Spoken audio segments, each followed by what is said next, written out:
BJP ने महाराष्ट्र में अपना सीएम चुन लिया है और बीजेपी आरएसएस की मिलीभगत से इसका नाम तय किया गया है। नाम ऐसा होगा जो तीनों दलों की सहमति में फिट बैठेगा और जो सबसे बड़ा दल है उसकी भी सहमति उस पर बनेगी। आरएसएस ने और बीजेपी ने शायद से शायद फडणवीस देवेंद्र फडणवीस के नाम पर मुहर लगा दी है। वहीं देवेंद्र फडणवीस 2.5 साल के लिए सीएम बनाए जा सकते हैं, सूत्रों का ऐसा दावा है। सूत्र बता रहे हैं कि दिनेश फडणवीस के अलावा एकनाथ शिंदे को उप मुख्यमंत्री और अजीत पवार को मुख्यमंत्री बनाया जा सकता है। आपसी सहमति इसी पर बनी है कि 2.5 साल तक फडणवीस महाराष्ट्र के मुख्यमंत्री रहेंगे। उसके बाद ये पद एकनाथ शिंदे को फिर से सौंपा जा सकता है।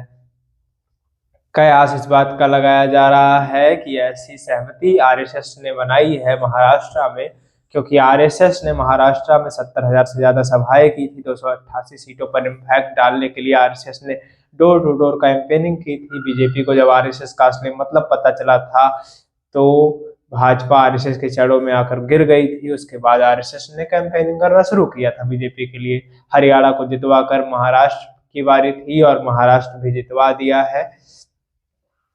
कैंपेनिंग इतने अच्छे ढंग से की गई कि अब बीजेपी आरएसएस को दरकिनार नहीं कर सकती है।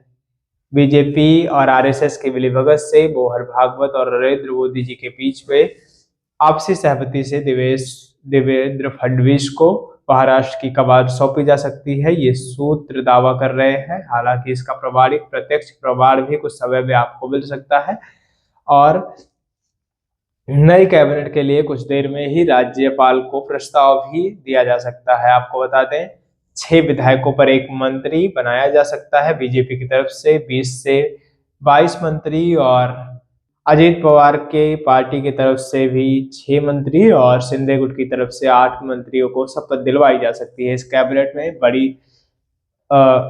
बहुत बड़ी योजनाओं पर भी मोहर लग सकती है। इसमें कयास ये भी लगाया जा रहा है कि धारावी स्लम बस्ती के कार्य पर भी मोहर लग सकती है। ऐसे बड़े फैसले लिए जा सकते हैं। स्लम बस्ती को हाई डेवलप सिटी बनाने का जो प्रस्ताव आया था उसको भी मंजूरी दी जा सकती है। विपक्ष चारों खाने निश्चित है, विपक्ष सत्ता में आने का प्रयास भी नहीं कर सकता।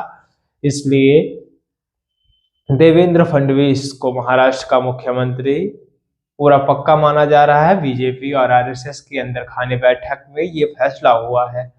आपको बता दूं आरएसएस इस समय हर चुनाव में बीजेपी के साथ इतना इन्वॉल्व है कि उसको दरकिनार करना बीजेपी के बस की बात नहीं है।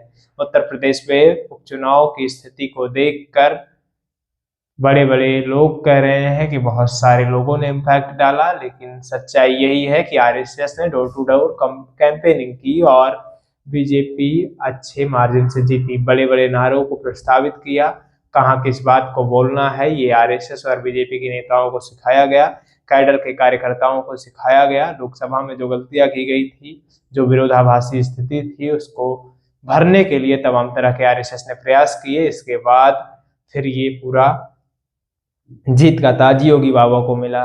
इस तरह से उत्तर प्रदेश हुआ, हरियाणा हुआ, बिहार हुआ, राजस्थान हुआ और जहां जहां उपचुनाव हुए और उसके बाद फिर हरियाणा का चुनाव हुआ, चाहे महाराष्ट्र का। यहाँ डोर टू डोर कैंपेनिंग करके आरएसएस ने ये साबित किया कि हम हैं तो बीजेपी है, हमसे बीजेपी है, हम बीजेपी से नहीं है। बाकी आप इन तमाम अप्रत्याशियों पर अपनी राय किस प्रकार से देते हैं, अपनी राय कमेंट बॉक्स में जरूर दें। क्या देवेंद्र फडणवीस को महाराष्ट्र का मुख्यमंत्री बनाया जाए तो ठीक है, या एकनाथ शिंदे को ही रिपीट किया जाए तो ठीक है। हालांकि प्रस्ताव तो यही है कि 2.5 साल के लिए ही देवेंद्र फडणवीस को मुख्यमंत्री बनाया जाएगा, उसके बाद एकनाथ शिंदे के नाम को प्रस्तावित किया जाएगा। बाकी आप इन तमाम अप्रत्याशियों पर अपनी प्रतिक्रिया दे सकते हैं। आप नेटवर्क भारत देख रहे थे, मैं हूं आपके साथ गौरव विनायक। जुड़े रहिए हमारे साथ और देखते रहिए हमें। धन्यवाद।